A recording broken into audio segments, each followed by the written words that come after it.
आजमगढ़ जिले में पत्रकारिता में कई सालों से अपनी सेवाएं दे रहे आज अखबार के वरिष्ठ छायाकार हरीश चौहान का अचानक निधन हो जाने से पूरे पत्रकारिता जगत में शोक का माहौल छा गया है। लगभग 38 साल के युवा छायाकार हरीश चौहान काफ़ी हंसमुख और मिलनसार स्वभाव के थे। हरीश को पिछले कुछ वर्षों से शुगर व ब्लड प्रेशर की समस्या थी। बीती रात अचानक तबीयत बिगड़ जाने के बाद उन्हें शहर के एक निजी अस्पताल ले जाया गया, जहां सोमवार की सुबह उपचार के दौरान उन्होंने दम तोड़ दिया। अपने काम में हमेशा ईमानदारी से लगे रहने वाले हरीश अपने पीछे पूरा परिवार छोड़ गए। उन्हें एक पुत्र व 2 पुत्रियां हैं। स्वर्गीय हरीश को उनके 14 वर्षीय पुत्र कृष्णा चौहान ने मुखाग्नि दी। हरीश की असामयिक मौत के बाद जहां पत्नी सहित परिवारजनों का रो रो कर बुरा हाल है, तो वहीं हरीश की मौत का पूरा पत्रकार महकमा मर्माहत है। द प्रेस क्लब के अध्यक्ष SK सत्यन सहित तमाम पत्रकारों ने दिवंगत छायाकार के घर जाकर परिवार से मुलाकात कर अपनी शोक संवेदना व्यक्त की और इस दुख की घड़ी में परिजनों को ढाढ़स बताया। आजमगढ़ जिले की MP MLA लोअर कोर्ट में पूर्व सांसद व फूलपुर पवई से बाहुबली सपा विधायक रमाकांत यादव को 2 मामलों में सरेंडर करने पर कोर्ट ने न्यायिक हिरासत में लेने का निर्देश दिया है। बता दें कि कोर्ट ने रमाकांत यादव के खिलाफ पहले ही गैर जमानती वारंट जारी कर रखा था। मामला 17 दिसंबर 1998 का है, जिसमें रमाकांत यादव के साथ ही पूर्व सांसद अकबर अहमद डंपी समेत अन्य पर हत्या के प्रयास का मुकदमा फूलपुर कोतवाली में दर्ज किया गया था। इसके अलावा वर्ष 2016 में 3 फरवरी को वाहन की चेकिंग में स्कॉर्पियो में भाजपा समर्थक से 2,12,000 बरामद होने के मामले में भी रमाकांत यादव, रंगेश यादव समेत सैकड़ों लोगों ने फूलपुर कोतवाली के अंबारी चौक पर चक्का जाम किया था। उस मामले में भी रमाकांत यादव ने आज सरेंडर किया है। इस प्रकार उन्होंने 2 मामलों में सरेंडर किया। 1998 वाले मामले में रमाकांत यादव के पक्षी रहे अकबर अहमद डंपी के खिलाफ भी अभी गैर जमानती वारंट जारी है। रमाकांत यादव के अधिवक्ता अध्यक्ष शंकर दुबे ने बताया कि वर्ष 1998 में लोकसभा चुनाव के दौरान सपा प्रत्याशी के रूप में रमाकांत थे, जबकि बसपा प्रत्याशी के रूप में डंपी थे। फूलपुर के अंबारी चौक के समीप दोनों पक्षों में जमकर हवाई फायरिंग हुई थी, हालांकि किसी को गोली नहीं लगी थी। सन 98 में पार्लियामेंट का इलेक्शन हो रहा था, जिसमें समाजवादी पार्टी थे रमाकांत और बसपा से अकबर अहमद डंपी प्रत्याशी थे। घटना के दिन शाम को लगभग 8 बजे अकबर अहमद डंपी अपने समर्थकों के साथ, जिनकी संख्या लगभग 40-45 थी, अंबारी पुलिस चौकी पर गए आराहन और वहाँ रमाकांत यादव का नाम लेकर गाली देते हुए और यह कहते हुए कि या तो मैं आज जिंदा रहूँगा या तुम जिंदा रहोगे। लोग कहते हैं तुम आजमगढ़ के गुंडा हो, आज ये भी देखना है कि बड़े गुंडा हम हैं कि तुम हो। फायरिंग करने लगे। इस बीच दीदारगंज की तरफ से रमाकांत अपने 40-50 समर्थकों के साथ आ गए। दोनों तरफ से फायरिंग हुई, गोली चली, जैसा कि FIR में वादी मुकदमा ने लिखाया। इसके बाद मौके से 5 लोग गिरफ्तार हुए, जिसमें रमाकांत भी थे। लेकिन इस गोलीबारी में दोनों तरफ से किसी को कोई चोट नहीं आई और न मौके से कोई असलहा या कारतूस बरामद हुआ। आज के इस दौर में जहां हर कोई अपने बच्चे की पढ़ाई लिखाई एवं भविष्य को लेकर परेशान है, तो वहीं समाज में कुछ ऐसे लोग भी हैं जो अपने बच्चों के साथ साथ समाज के गरीब व मेधावी बच्चों का भी पढ़ाई लिखाई का खर्च उठाकर उसे योग्य नागरिक बनाने का नेक काम भी कर रहे हैं। निस्वार्थ भाव से समाज के लिए कार्य करने वालों में एक नाम ब्राह्मण समाज कल्याण परिषद की महिला प्रकोष्ठ की जिला अध्यक्ष माधुरी दुबे का भी है, जो जनपद में एक मौर्य समाज के गरीब परिवार के बच्चे को बचपन से ही उसे जिले के एक नामी विद्यालय राहुल संस्कृत्यायन CBSE स्कूल में पढ़ाने का बीड़ा उठाया। इस नेक पहल की सबसे अच्छी बात यह है कि जनपद के लचरामपुर स्थित राहुल संस्कृत्यायन इंटरमीडिएट स्कूल में पढ़ने वाले छात्र विजय मौर्य ने CBSE बोर्ड के हाई स्कूल के परीक्षा परिणाम में 91% अंक प्राप्त किया है। विजय मौर्य को अपने पुत्र के समान मानने वाली समाजसेवी माधुरी दुबे उसकी सफलता पर काफ़ी प्रसन्न है। उन्हें इस बात का बेहद संतोष है कि उन्होंने जो पौधा रोपित किया वह निश्चित रूप से एक दिन वट वृक्ष का रूप धारण करेगा। दैनिक मजदूरी करके अपना जीवन यापन करने वाले पिता सुरेश मौर्य और माता सुनीता मौर्य के पुत्र विजय मौर्य के अंदर छिपी प्रतिभा को पहचान कर माधुरी दुबे ने उसकी पढ़ाई लिखाई का पूरा खर्च अपने ऊपर ले लिया और उसका एक सार्थक परिणाम यह रहा कि विजय मौर्य हाई स्कूल परीक्षा में 91% अंक प्राप्त कर अपने विद्यालय में 5वें स्थान पर रहा। मेरा नाम विजय मौर्य, मैं राहुल संस्कृतायन स्कूल में पढ़ता था। मेरा बोर्ड सीबीएसई, मैंने कितना परसेंट मार्क्स? मैं 91% इस बार लाया हूँ 10th क्लास में। तो इसका पूरा श्रेय किसको जाता है? इसका पूरा श्रेय मेरे परिवार वालों और मेरे आंटी हैं उनको जाता है। क्या नाम उनका? माधुरी दुबे।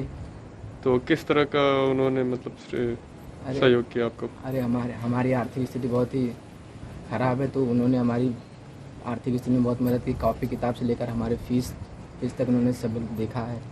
तो पढ़ाई को लेके किस तरह, क्या कोचिंग, ट्यूशन, किस तरह की तैयारी रही आपकी? ट्यूशन तो हम नहीं जाते थे, लेकिन उन्हीं की आंटी के लड़के थे, उन्होंने हमारी बहुत ही मदद की। उन्होंने हमें पढ़ाया। अवनीश दुबे उनका नाम।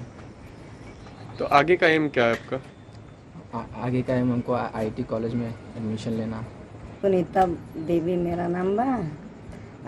विजय मौर्य मेरा लड़का आज इतना अच्छा नंबर लिया कि बड़ी बड़ी घर में खुशी आई है। किस बोर्ड से पढ़ रहा था अपना लड़का? सीबीएसई बोर्ड से। तो सारा सहयोग देने वाली वही माधुरी दुबे है।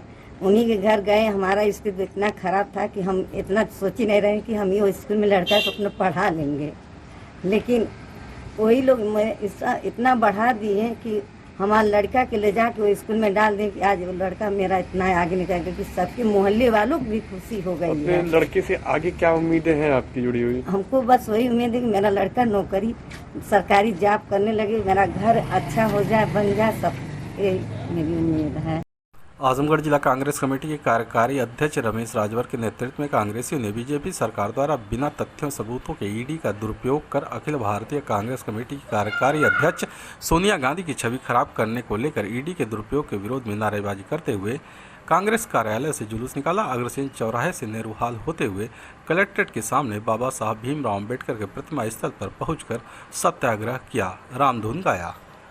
रमेश राजभर ने बताया कि बिना किसी तथ्यों सबूतों के कांग्रेस की कार्यकारी अध्यक्ष सोनिया गांधी की छवि खराब करने के लिए केंद्र सरकार के इशारे पर ईडी उनसे पूछताछ कर रही है। उन्हें 26 जुलाई को पुनः पूछताछ के नाम पर बुलाया गया है। ईडी जैसी संस्थाएं सरकार की कठपुतली बनी हुई हैं। सरकार मनमाने तरीके से विरोधियों की आवाज़ दबाने के लिए ईडी, सीबीआई, आईटी का दुरुपयोग कर रही है। कांग्रेस पार्टी तानाशाह सरकार के सामने घुटने नहीं टेकेगी। कांग्रेस पार्टी लोकतंत्र और संविधान की रक्षा के लिए हमेशा संघर्ष करती रहेगी। भारत बीजेपी सरकार है, ईडी का दुरुपयोग कर रही है। ईडी का दुरुपयोग करके हमारे नेता सोनिया गांधी, राहुल गांधी को उनकी छवि धूमिल करने के लिए कार्य किया जा रहा है। हम कहते हैं ईडी पूछे ना। लोग कहते हैं कि ईडी से आप पूछ रहे हैं तो पूछने दीजिए। तो हम भी नहीं कहते कि ईडी ना पूछे, लेकिन एक ही देश में दो कानून कैसे? भाजपा में जो लोग हैं उनके लिए ईडी का कोई खौफ नहीं है, उनके लिए ईडी की जांच नहीं है। जो कांग्रेस पार्टी के लोग हैं, अन्य पार्टियों के लिए, उनके लिए ईडी का डंडा चलाया जा रहा है। आजमगढ़ जिले के सीएमओ कार्यालय पर अपनी मांगों को लेकर आशा बहु एवं आशा संगनी कल्याण समिति ने धरना प्रदर्शन किया। इस दौरान समिति की जिलाध्यक्ष संध्या सिंह ने बताया कि पिछले 4 माह से आशा बहु व आशा संगनी का मानदेय रुका हुआ है, जिसके चलते इन लोगों को कई तरह की परेशानियों से गुजरना पड़ रहा है। इतना ही नहीं, प्रधानमंत्री मातृत्व बंधन योजना के तहत सभी आशा संगनी का पिछले 4 वर्ष से मानदेय नहीं मिला है, जिसके चलते वे भुखमरी के शिकार पर पहुंच चुकी हैं। इस बात को लेकर कई बार आला अधिकारियों से शिकायत किया गया, लेकिन उनकी सुध लेने वाला कोई नहीं। आए दिन हम सभी का शोषण किया जाता है। अधिकारियों की लापरवाही के चलते ही सभी का मानदेय रुका हुआ है, जिसके जिम्मेदार अधिकारियों के खिलाफ सख्त कार्रवाई होनी चाहिए। आशा बहुओं के धरना प्रदर्शन के दौरान पहुंचे सीएमओ डॉक्टर इंद्र नारायण तिवारी ने 1 सप्ताह का आश्वासन देकर किसी तरह धरने को समाप्त कराया। धरना हम लोगों को 2 दिवसीय है, लेकिन सीएमओ साहब आए हैं, आश्वासन 1 हफ्ते का दिए हैं। 1 हफ्ते में जो हमारी बहनों का मानदेय रुका है उसको विलम्बना करते हुए शीघ्र करवाया जाए। यदि 1 हफ्ते में मानदेय का भुगतान नहीं करेंगे तो 1 हफ्ते बाद हम फिर परमिशन लेंगे और यहाँ से जुलूस निकालेंगे डीएम कार्यालय। आजमगढ़ जिले के हाफिजपुर गांव के ग्रामीणों ने दबंगों पर पोखरी की जमीन कब्जा करने का लगाया आरोप। जिलाधिकारी को सौंपा शिकायती पत्र। जिलाधिकारी कार्यालय पहुंचे हाफिजपुर गांव के बीटीसी सदस्य सर्वेश चौहान ने बताया कि गांव के आगापुर में भू राजस्व अभिलेखों में दर्ज पोखरी की जमीन पर कुछ दबंग प्रवृत्ति के लोग पेड़ आदि लगाकर उस पर कब्जा करना चाहते हैं। इतना ही नहीं, पोखरे पर पिछले कई वर्षों से हिंदू कर्मकांड व पूजा आदि होता चला आ रहा है। ताज़ा मामला यह है कि पोखरे पर गांव वालों की मदद से मंदिर का निर्माण कराया जा रहा है, तो दबंगों ने कार्य रोक दिया और मारपीट पर आमादा हैं। ग्रामीणों ने जिलाधिकारी को ज्ञापन सौंप मांग किया है कि पोखरे की जमीन पर हुए अतिक्रमण को खाली कराने के साथ ही दोषियों के खिलाफ सख्त से सख्त कार्रवाई की जाए। पोखरा का जमीन है, 100-150 साल से पहले से है। ये लोग कब्जा कर रहे हैं, वहाँ पर बोल रहे हैं कि हम पेड़ लगाए थे, हमारा ज़मीन हो गया। और वहाँ पर मंदिर पहले से था, अरे 100-150 साल पहले से वहाँ पर किसी का घाट होता वहीं पर होता है, छठ पूजा वहीं पर मनाई जाती है, फिर जूतिया वहीं पर मनाई जाती है पूरे गांव की। पर ये लोग कह रहे हैं नहीं हमारी ज़मीन है, हमारी ज़मीन है। क्या दिक्कत कर रहे हैं? दिक्कत सब है, सब मार पीटा किया करने के लिए तैयार हो जाए। सुबह कट्टा लेके दौड़ा लिया है, बांस से लेके दौड़ा लिया है, सब काम करने।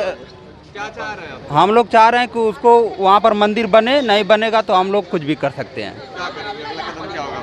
अगला कदम हम लोग जान देने के लिए तैयार है। मंदिर नहीं बनेगा तो हम लोग पूरे लोग जान दे देंगे सड़क पे। आजमगढ़ जिले के अतरौलिया थाने की पुलिस ने चोरी के 20,000 नकदी सहित एक चोर को गिरफ्तार किया है। बता दें कि अतरौलिया थाना क्षेत्र के खीरीडी गांव निवासी अजय सिंह यादव ने मुकामी थाने में रिपोर्ट दर्ज कराई थी कि बीते 23 जुलाई की रात को अज्ञात चोर उनकी आयरन स्टोर की दुकान का ताला तोड़कर काउंटर से नकदी व कुछ जरूरी सामान को चुरा ले गए।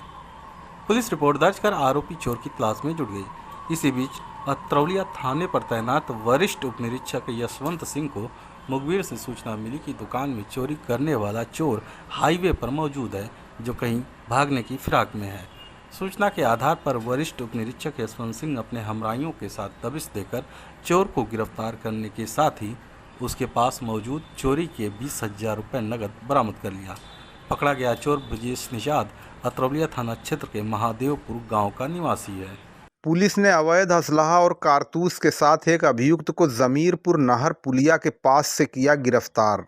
आज दिनांक 25 जुलाई को उप निरीक्षक चौकी प्रभारी बोंगरिया सौरभ त्रिपाठी, उप निरीक्षक नरेंद्र विक्रम सिंह, कांस्टेबल सत्यम शुक्ला और हेड कांस्टेबल रमेश सिंह के द्वारा जमीरपुर नहर पुलिया के पास से एक अभियुक्त ऋषभ सिंह पुत्र प्रेम कुमार सिंह निवासी ग्राम कुद्दूपुर थाना लाइन बाजार जनपद जौनपुर हाल पता ग्राम जमीरपुर थाना तरमा जनपद आजमगढ़ को एक अदद तमंचा 315 बोर और एक अदद जिंदा कारतूस के साथ समय करीब 10:20 पर गिरफ्तार कर लिया गया, जिसे पुलिस ने 3/25 आर्म्स एक्ट में चालान करते हुए माननीय न्यायालय भेज दिया।